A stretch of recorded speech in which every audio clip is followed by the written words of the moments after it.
Nah, tentang tema ini mohon dibaca ini langsung start ya, langsung serius karena tadi sudah kayak jurkam tadi ini yang langsung khas ilmuwan. Ini sebagai penghormatan saya pada Yunisma, ini khas keilmuan. Imam Zuhri adalah gurunya Imam Malik. Ya, saya ulang lagi ya, Imam Zuhri adalah gurunya Imam Malik. Halaman 29. Ini langsung start saya baca halaman 29. Dan ini terutama yang para punggawa-punggawa ini saya baca ya. Ini teks tidak ada yang saya rubah, memang persis seperti ini. Bismillahirrahmanirrahim. Yaqulu Zuhri, ini gurunya Imam Malik. Fama futiha fil islami fathun qablahu kana a'zama minhu. Innama kanal qitalu haitsul taqon nasu.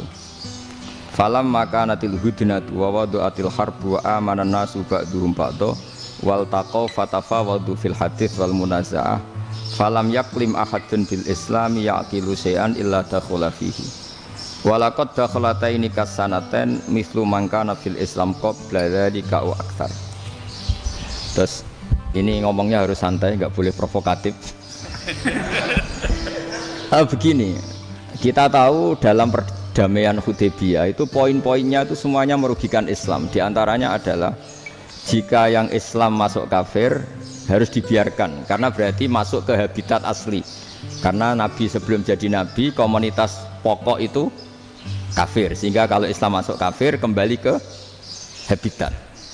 Tapi kalau Islam masuk kafir, kafir masuk Islam itu harus dikembalikan karena dianggap bid'ah. Maka kalau kamu dituduh bid'ah itu tenang saja dulu, Nabi itu ya dituduh ji'ta bidinin muhdas, kamu datang dengan agama yang baru. Cuma agak diteruskan wa kullu muhdatsatin bid'ah wa kullu bid'atin dalalah.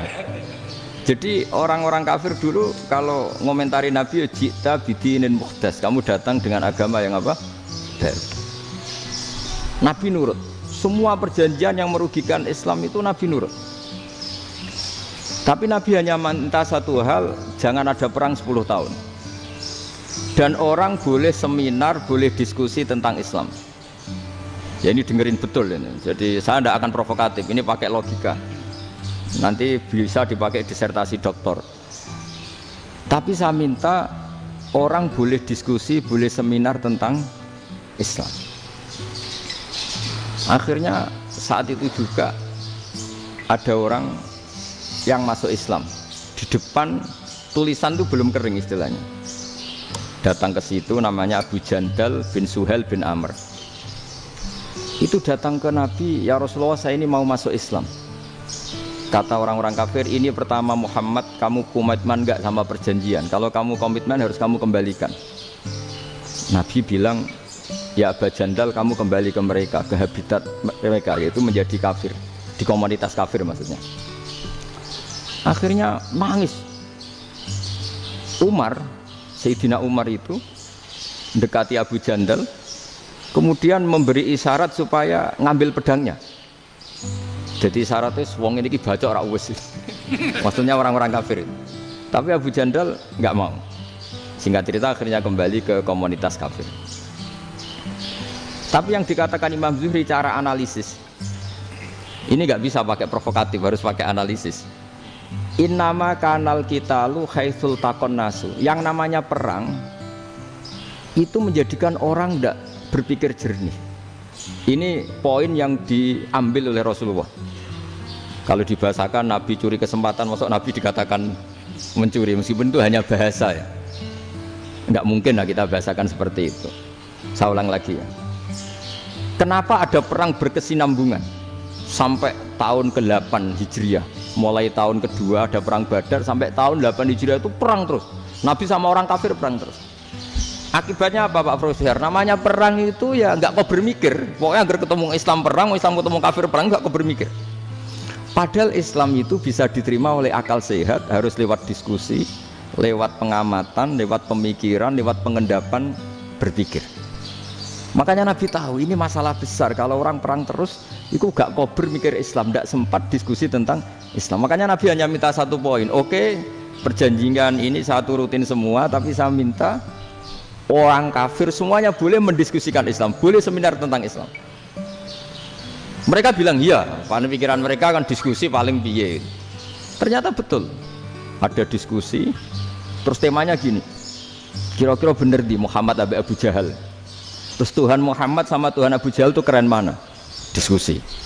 Tuhan Muhammad itu khaliqus samawati wal ardi, yang menciptakan langit bumi, sebagaimana kampanyenya Muhammad. Ya mereka masih jangkar bilang Muhammad. Kalau Tuhan kita, ya berhala itu yang kita bikin, yang kadang rusak, yang kadang kudanan, terus lemutan, pokoknya terus diskusi. Kita kok bener pengirannya Muhammad.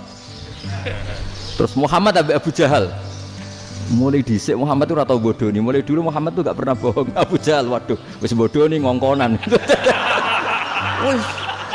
Wis ribet kan? Dan semua diskusi itu mengarah ke kebenaran Islam.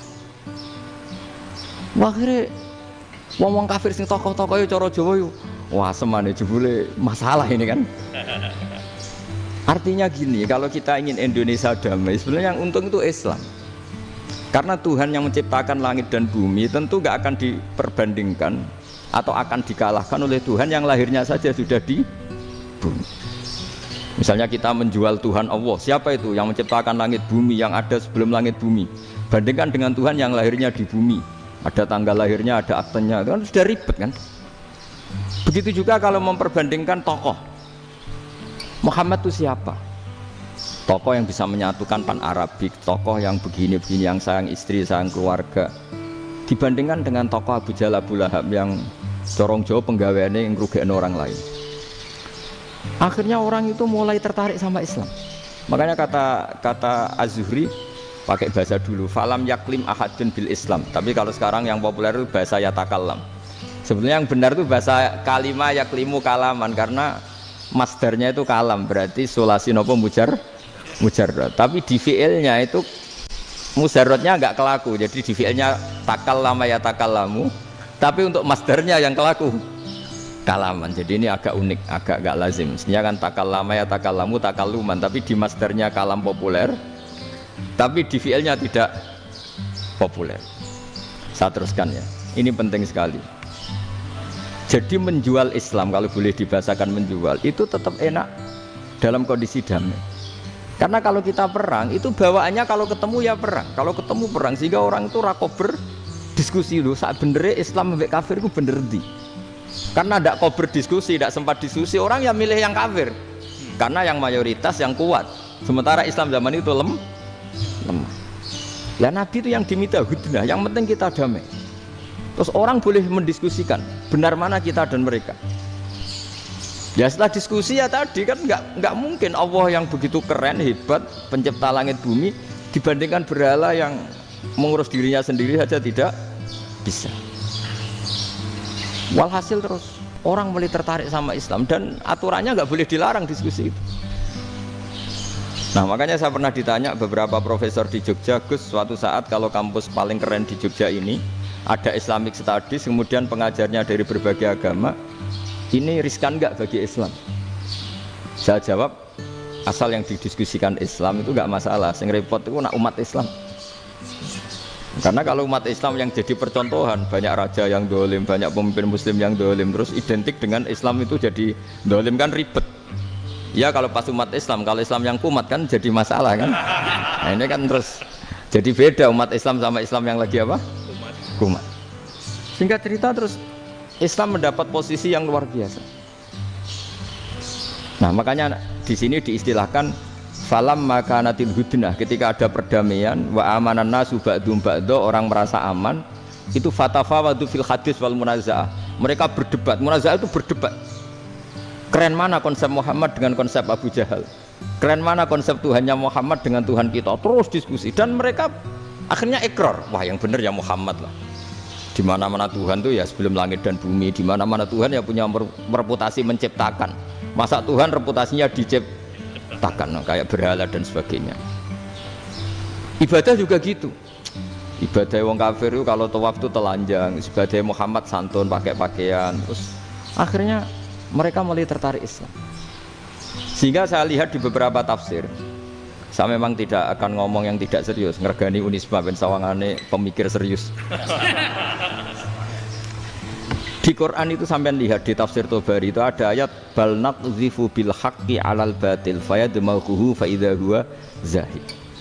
Qadzafa itu kalau di kamus tak lihat itu takallama bila dalilin.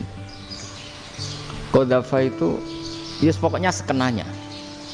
Artinya gini, kebenaran Islam atau kebenaran hak itu kamu taruh sekenanya saja itu tetap menang.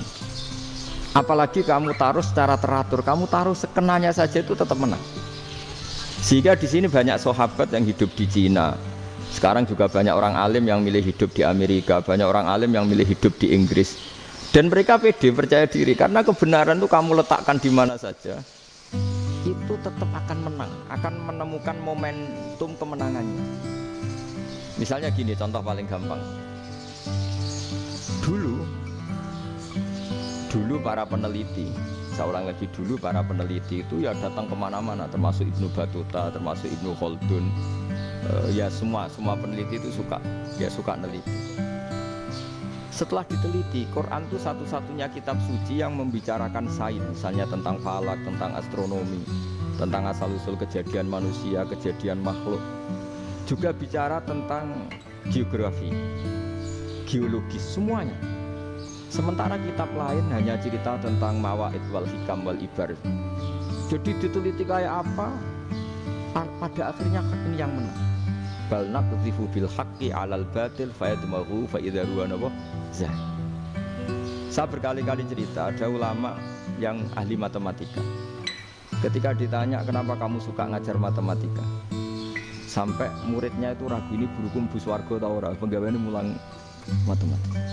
Jadi para muridnya bermimpi bahwa Imam Amudi itu disuruh ngajar para malaikat. Dan itu pede betul ya. Kata Allah, ini ulama saya yang iman kepada saya setingkat iman kamu. Jadi malaikat itu tidak mungkin Gusti, kita menyaksikan langsung engkau, sementara ini di bumi nggak nyaksikan jenengan. Kenapa bisa sepede dan seyakin itu? Akhirnya Imam Amudi disuruh ngajarin matematika. Jadi Anda kalau profesor itu nanti harus sempat ngajari malaikat, itu baru benar-benar profesor. Jadi nanti di akhirat ngajari siapa? Malaikat. Jadi ada seminar yang melibatkan banyak malaikat, narasumbernya itu seorang profesor. Itu ketika kenapa engkau begitu yakin kalau Allah itu Tuhan dan Allah itu Al-Wahidus Shomad. Terus Imam Amudi mulai nulis angka gak beraturan. 2, 3, 4, 5 sampai 1 miliar, 1 triliun, semuanya enggak beraturan. Kata beliau, nisbatus naini wasalasa ila ma la nihayatalaha iku nisbatul far'i ilal asli. Mbok angka sebanyak apapun, 2 dibanding 1 ya far'ul wahid, 3 dibanding 1 ya far'ul wahid. Semua angka yang enggak terhingga pun dibanding 1 semuanya far'ul wahid. Semua angka sebanyak apapun itu cabang dari angka 1. Fakullu hadhil awalim far'un minal wahidis shomad, yaitu Allah Subhanahu wa ta'ala. Akhirnya malaikat tepuk tangan, iya juga. Jadi begitu juga ada ulama itu ahli gambar. Saya dulu ngaji sama Mbah Mun Al-Husunul Hamidiyah, itu kitabnya itu banyak gambarnya. Dan gale gambar yang ngawur betul, mangga ahli gambar. Saya epol, sempurna lele. Semua gambar bangunan, gambar sapi, pokoknya gambar. Ternyata dia menemukan Tuhan itu dari gambar. Gambar serapi ini atau seruwet ini sama. Gambar rapi sama ruwet itu sama kalau dalam pandangan tauhid. Dimulai minan nuqtah al-wahidah. Kowe cek gambar sing rapi sing indah, cek gambarmu elek, dimulai dari satu titik. Dan titik ini nuqtatil wujud, yaitu Allah Subhanahu wa ta'ala. Jadi nak cara ahli tauhid gak penting gambare api, menang lomba atau ora penting. Butuhe hadis surah ini gambar baik yang rapi maupun ndak adalah min nuqtah dari satu titik. Ya, alam raya sebanyak ini mbok gambar mbok ora, cek mulai Mars sampai Jupiter kabeh semua bentuknya yang banyak ini semuanya min nuqtatil wujud, yaitu dari titik wujud. Ini kok Allah Subhanahu wa ta'ala. Di sini hebatnya ulama-ulama, mbok dia pengajar matematika, mbok pengajar gambar, semuanya dipakai perangkat untuk tauhid. Nah, itu kan juga bagian dari Islam damai, Islam yang sangat tidak perlu perang untuk orang dipaksa Islam. Enggak perlu provokatif kayak tadi pidatonya rektor jenengan tadi. Jadi ciri utama ilmuwan tuh kalau ngomong datar tapi logikanya enggak terbantahkan, itu ciri khas ilmuwan. Kalau ciri khas politikus kalau ngomong itu keras, provokatif lah kira-kira gitu. Tapi isinya biasa. Nah saya berharap nanti semua profesor doktor itu datar tapi isinya kualitasnya bagus ya. Mentes. Jadi makanya terus kata ulama kenapa diistilahkan balnat zifu bil haqqi. Kenapa pakai qadzafa sementara qadzafa maknanya takallama bila dalil. Maksudnya bila dalil di sini itu min ghairi ikhtiyajin